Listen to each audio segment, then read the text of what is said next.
کہ جب حق بات سامنے آوے تو اس پر سبقت کرو، اس پر پہل کرو. اللہ تعالیٰ سبقت کرنے والوں کو، پہل کرنے والوں کو پسند کرتے ہیں، ان سے اللہ محبت کرتے ہیں. اور جب کسی کام پر قدم اٹھایا کہ اب اس سے پیچھے نہ ہٹے، اب آگے بڑھے اور اس پر قائم رہے. سبقت کرنا، استقامت پیدا کرنا، اپنے آپ کو پابند بنانا، اس کے مستقل اللہ کے حکم ہے. کر کے چھوڑ دینا یہ تو کھیل ہوا، کھیل دیکھ کے چھوڑ دیتے. کیا ہوا کہ کھیل دیکھ، تو یہ دین کو کھیل بنانا ہے کہ کیا بھی چھوڑا بھی، کیا بھی چھوڑا بھی، تو یہ تو کھیل ہو گیا. یہ کھیل ہو گیا. کھیل کسے کہتے ہیں؟ بے مقصد کام کرنے کو کھیل کہتے ہیں. بے مقصد، ہوا ہوا، نہیں ہوا نہیں ہوا، کوئی مقصد نہیں. یہ کھیل کہ دین کو کھیل بنایا ہے. کہ جو دین کو کھیل بنائے گا وہ اپنی دنیا سے دھوکہ کھائے گا.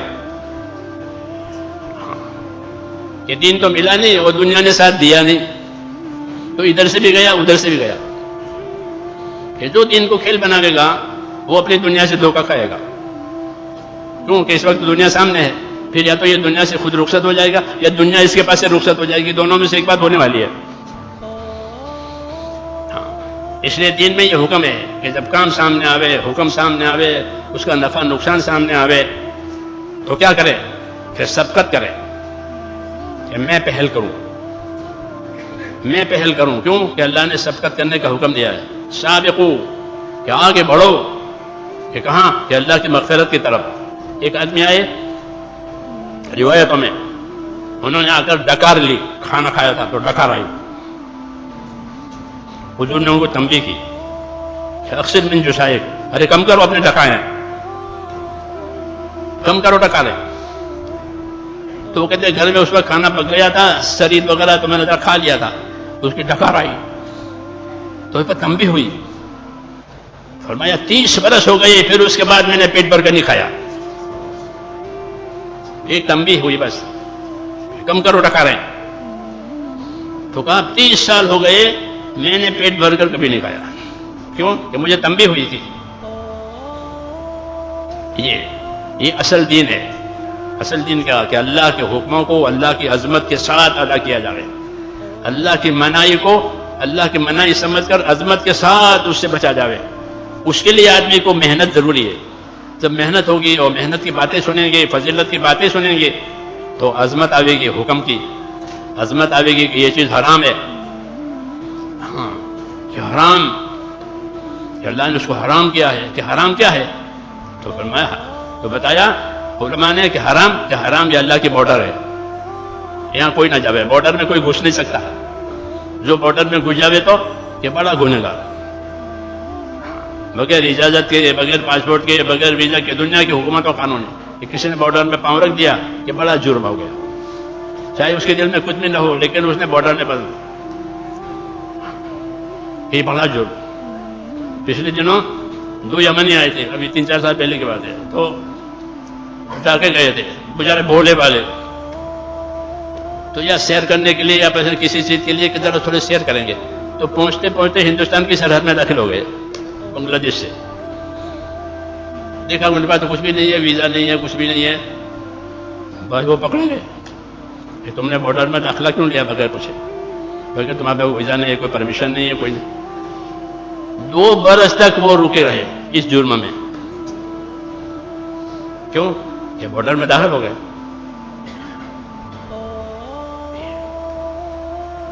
تو کہتے ہیں کہ جتنی حرام چیزیں ہیں اللہ نے کی ہیں وہ اللہ کا بارڈر ہے، کہ اس سے قریب کوئی نہ جاوے. یہ حدود ہیں، یہ بارڈر ہیں، اس سے دور رہو، اس سے بچو. حرام سے بچنے کی طاقت پیدا کرنی پڑتی ہے. اپنے ایمان کو، اپنے یقین کو، آخرت کو مضبوط بنا کے بغیر آدمی حرام سے بچ نہیں سکتا. کیونکہ حرام زیادہ بھی ہے، لذیذ بھی ہے. حرام میں دونوں صفتیں، حرام بہت ہے، حلال تھوڑا. اور حرام بہت اور پھر لذیذ ہے، مزیدار ہے، تو صبر نہیں ہوتا اس سے اور حرام میں پھنس جاتا. اس لیے ایمان میں اتنی قوت پیدا کرنا محنت کر کے، اچھی صحبت سے، اچھے ماحول سے، کہ اللہ کے فرضوں کو ادا کرنے کی طاقت پیدا ہو جائے. کہ اللہ نے یہ چیزیں ہم پر فرض کی ہے، نماز ہے، روزہ ہے، دوسری فرائض، کہ فرائض کی ادا کرنے کی طاقت آوے، کہ فرائض ادا ہو جائے، حرام سے بچنے کی طاقت آوے، کہ ایمان میں اتنی قوت پیدا کرو کہ جو فرضوں پر کھڑا کرے آدمی کو کہ یہ تو فرض ہے، یہ تو کرنا ہی کرنا ہے، چاہے وہ بندوں کے حقوق میں ہو، خدا کے حقوق میں ہو، یہ فرض ہے۔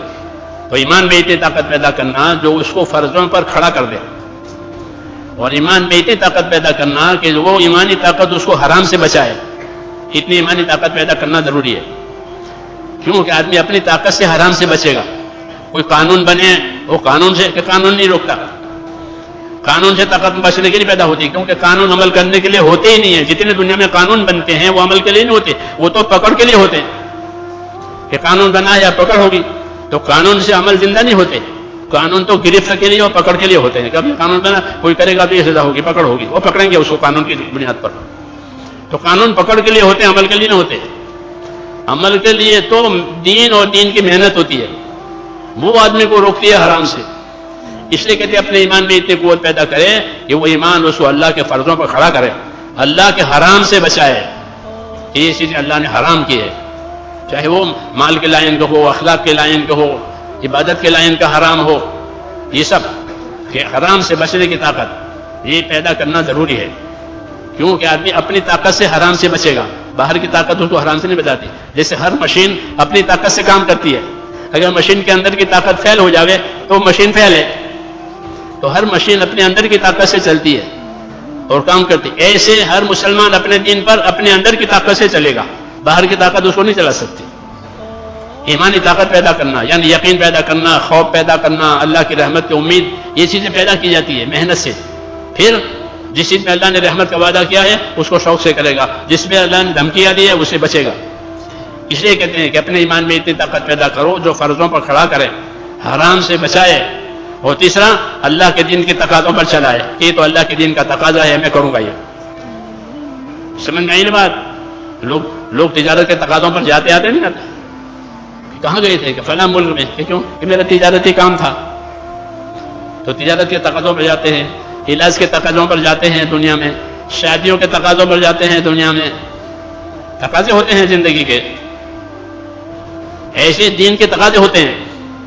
تو مسلمان کے ذمہ ہے کہ وہ اپنا ایمان ایسا بناوے کہ وہ ایمان اس کو دین کے تقاضوں پر تیار کرے، کیونکہ اگر وہ دین کے تقاضوں پر نہیں تیار ہوگا تو اس کا دین نیچے اتر جائے گا، اور سب سے پہلے یقین کمزور ہو جائے گا، سب سے پہلے یقینوں میں ایمانوں میں کمزور آئے گی، خدا کا خوف کم ہو جائے گا، تو حق پر باقی رہنا دشوار ہو جائے گا، خواہشیں غالب ہو جائے گی، خواہشات غالب ہو جاتی ہے، پابندی نہیں ہوتی تو خواہشات غالب ہوتی ہے، اور جو خواہشات کے پیچھے گیا وہ گمراہ ہوا، یہ بتایا اللہ نے۔ اس لیے میرے بھائیوں ہم کو یہ کام دیا ہے، اس میں اپنے اندر محنت کر کے یہ استعداد پیدا کرنی ہوتی ہے، ایمان والے، اعمال والے، اخلاق والے بننا۔ یہ تین چیزیں لے کر عام طور پر صحابہ دنیا میں چلے ہیں۔ ایمان اپنا بنایا، ایسا ایمان بنایا جو حالات سے متاثر نہ ہونے دے، اور اپنے اعمال کی پابندی کہ ان کا عمل دوسروں کے لیے عمل بنتا تھا۔